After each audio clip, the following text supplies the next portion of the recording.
I remember my grandma's favorite story was about how everything cost 2 cents when she was young. But now, everything constantly got more expensive. And it was all because of the government. These uneducated pigs didn't know how to control prices.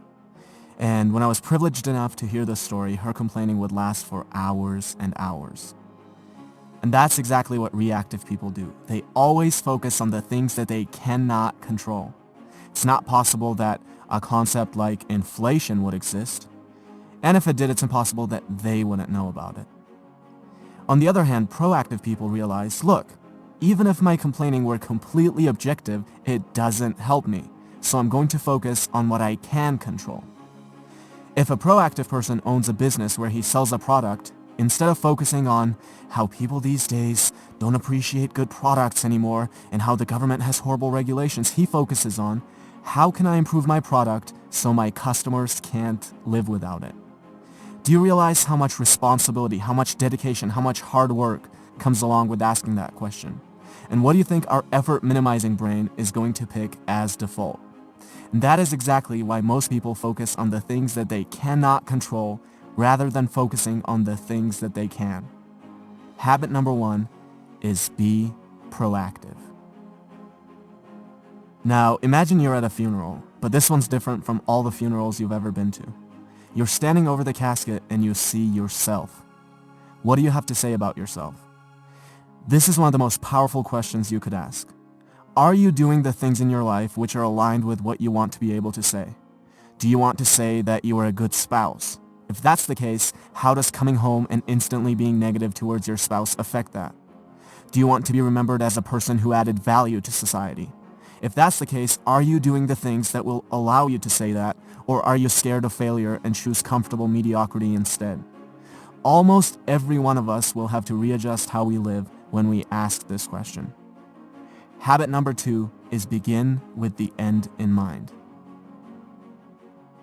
Now, if I were to ask you, what are the most important things to you? The most common answers I would get would be either your well-being or your relationships, your family, your spouse, your children. You would never ever say organizing papers or watching TV.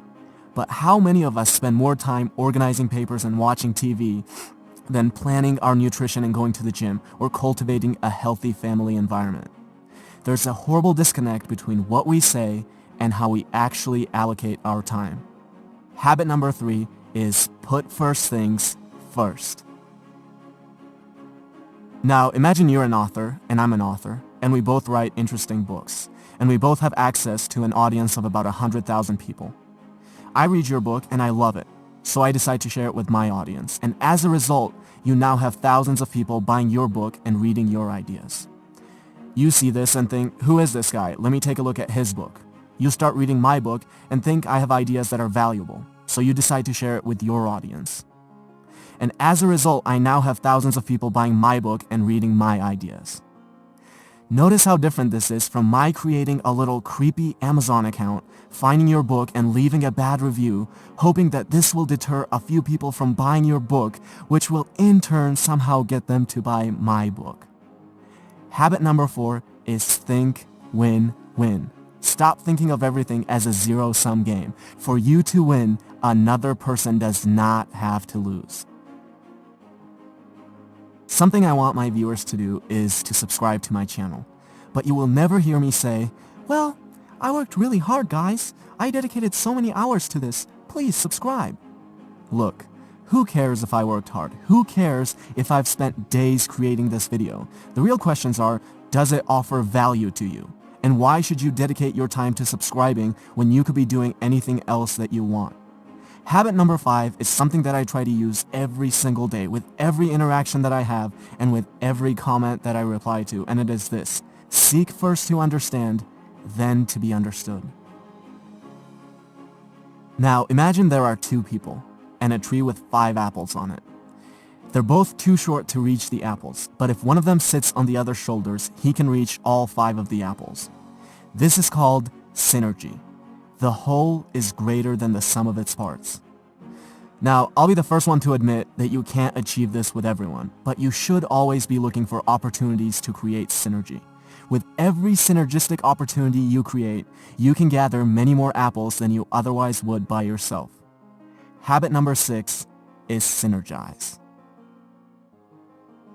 A man has been trying to cut down a tree for hours, and after a while his neighbor can't take it anymore, goes over and says, "You know, if you sharpen the saw, you'll be able to cut it down faster." And the man replies, "But sharpening the saw is going to take time." Now, we might laugh at this story, but we do the same thing all the time. We can't find 30 minutes a day, 4 times a week, to go to the gym.